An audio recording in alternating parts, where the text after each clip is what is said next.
Bien, seguimos en Por Nuestra Salud, estamos hablando con la doctora Lidia Perales, quien es especialista en medicina transfuncional, y estamos hablando justamente de eso, de los requisitos, que seguramente eso se va a guiar a la persona que quiera ser donante en estas cosas. ¿Qué pasa con los mitos que tiene la gente, no? Los miedos. Sí, no, los mitos no, y yo creo que ya la gente... eso tratamos de permanentemente explicar. El donante apenas ingresa a nuestro servicio, previo a la entrevista se le entrega un informe, un mensaje, en donde se le explica cómo va a ser la extracción, cuáles pueden ser las reacciones adversas y qué es lo que debe hacer después de la extracción. Bien. Luego que él ha leído esa información para el donante, llena una planilla, una entrevista con diferentes preguntas, bastantes íntimas las preguntas. Después hay una parte que es de datos afiliatorios, y cuando ingresan al examen físico conmigo y a la entrevista conmigo, reforzamos esa entrevista y hacemos hincapié en los diferentes puntos en donde el donante, si está tomando alguna medicación, si tuvo alguna cirugía el último año. Claro. Y le tratamos de quitar un poco los temores. Siempre le preguntamos si él tiene miedo le tiene miedo a las agujas, si ha donado otras veces y ha tenido una mala experiencia, cuál fue su mala experiencia. Les explicamos que generalmente no ocurre nada, que la extracción dura 8 o 10 minutos. Generalmente se trata de que es un ambiente agradable y cordial, para que el donante se sienta cómodo. Luego de la extracción se le invita con un refrigerio y se le explica que el donar sangre no engorda, no adelgaza, y que no se va a contagiar de ninguna enfermedad porque todo lo que utilizamos es estéril, y las bolsas, los apirotransfusores y bolsas de extracción que se utilizan se abren frente al donante. Se le explica que la sangre que se recolecta, que el mismo donante ve que recolectamos en 3 tubitos diferentes. La serología se realiza en Córdoba, en Laboratorio Central, con biología molecular, o sea que es la última técnica en laboratorio que se pueda usar, y que será avisado por cualquier enfermedad que nos dé reactiva. Y dentro de esas enfermedades, la serología que se hace es para sífilis, Chagas, hepatitis B, hepatitis C, HIV, brucelosis y HTLV. Son 7 análisis que se realizan, y bueno, una vez que recibimos los resultados, esa sangre pasa a ser apta o se descarta. Bien. Y cuando nos da un resultado reactivo, ahí nos vamos a los datos afiliatorios del donante y le comunicamos inmediatamente. Sí. Le comunicamos inmediatamente por correspondencia y vía telefónica si el donante no regresa a nuestro servicio. Nunca el diagnóstico o el informe se da por teléfono. Nosotros recibimos muchos donantes de los pueblos de alrededor, porque tenemos gente que se interna de todo el departamento Unión. Entonces por ahí nos llaman para dar los diagnósticos vía telefónica, y bueno, no lo podemos realizar porque tenemos que constatar que a quien nosotros le informamos es la persona real. Entonces le solicitamos que se llegue a nuestro servicio con el documento de identidad, y ahí le informamos sobre los que nos dio los resultados. No deja de ser también una especie de relevamiento para ver, si hay un número muy alto de brucelosis, por ejemplo, ¿no? Caso de brucelosis, porque uno piensa en HIV, pero por ahí, en este lugar en donde estamos nosotros, quizás haya muchos casos de brucelosis, por eso son rechazados, ¿no? Claro, también. Sí, la brucelosis en todo lo que es la zona rural y en Belleville es altísima las incidencias de brucelosis que hay. Asintomática, porque no es una enfermedad, en general no son sintomáticas, pero son pacientes que hay que descartar la unidad porque no se puede usar. Claro. Doctora, sabemos también que como todos los años se va a hacer una colecta allá por mayo, ¿no? Sí, eso también les quería informar, que el 4 de mayo se realiza una colecta para toda la comunidad, y ahí sí vamos a empezar a hacer ahora promociones, vamos a salir en la radio avisando a toda la gente se quiera llegar el 4 de mayo, que es un día sábado. Sí. Se eligió un sábado justamente para la gente que trabaja. La colecta se va a realizar en la Iglesia de los Mormones. Bien.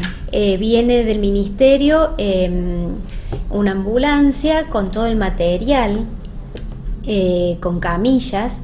Entonces se va a hacer en un salón grande que tienen ellos. Va a haber médicos, va a haber técnicos, va a haber promotores. Y bueno, y vamos a promocionar para que la colecta esta sea, por supuesto, para los donantes voluntarios. Claro. Para los que se quieren llegar a donar y bueno, y para los que quieran quedar después como donantes voluntarios. Perfecto. Ya vamos a tener más información. Los horarios van a ser ese sábado a partir de las 7:30, 8 de la mañana, hasta que tengamos donantes, hasta las 2 de la tarde puede ser.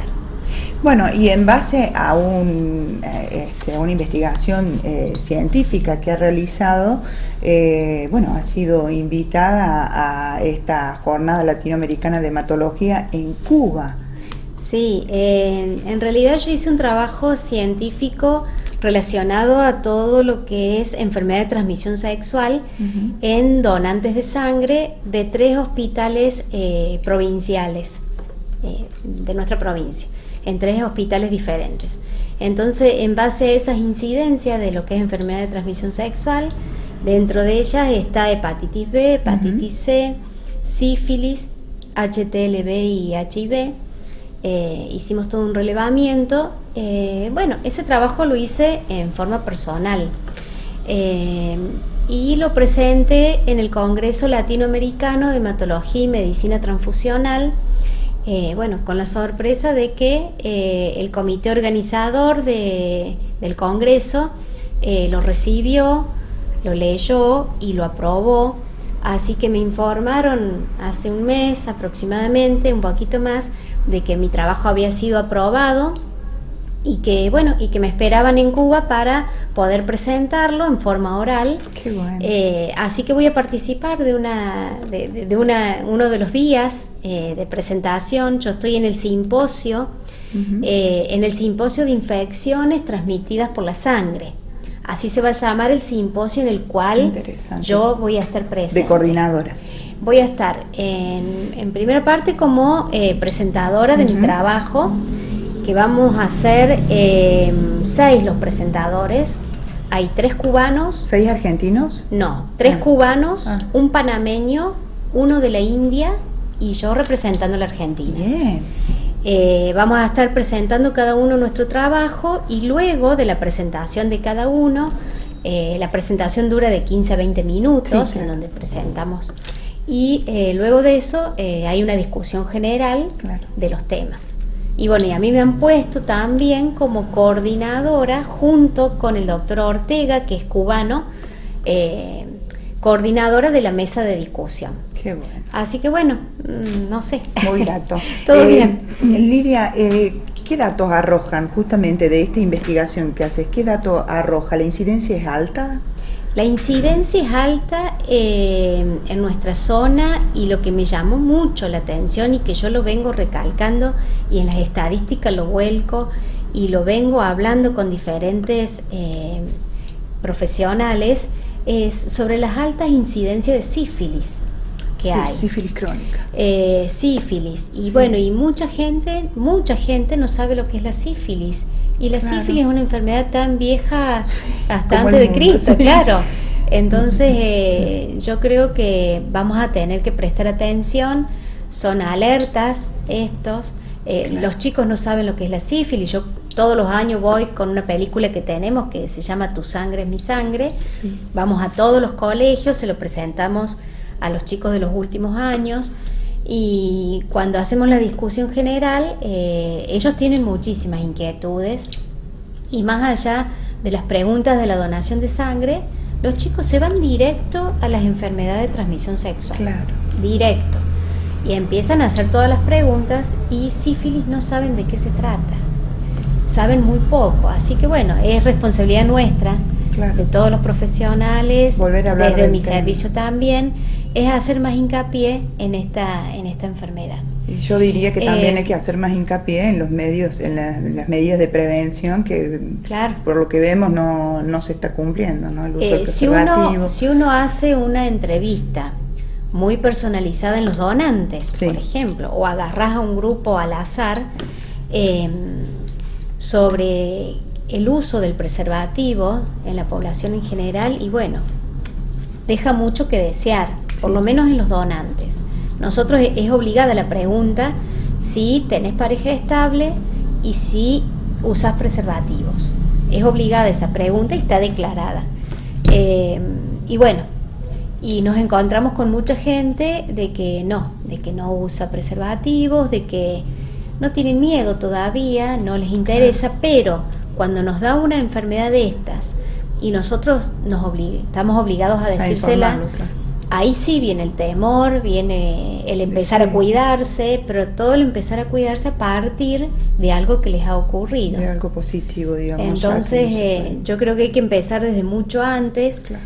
Los chicos están bastante informados, yo creo que la nueva generación tiene un poco más de conciencia del uso de preservativos. Por ahí es lamentable cuando interfiere el alcohol y la droga, por ahí ya el uso del preservativo ya queda secundario. Bueno, vamos a hacer la segunda pausa, doctora, y volvemos.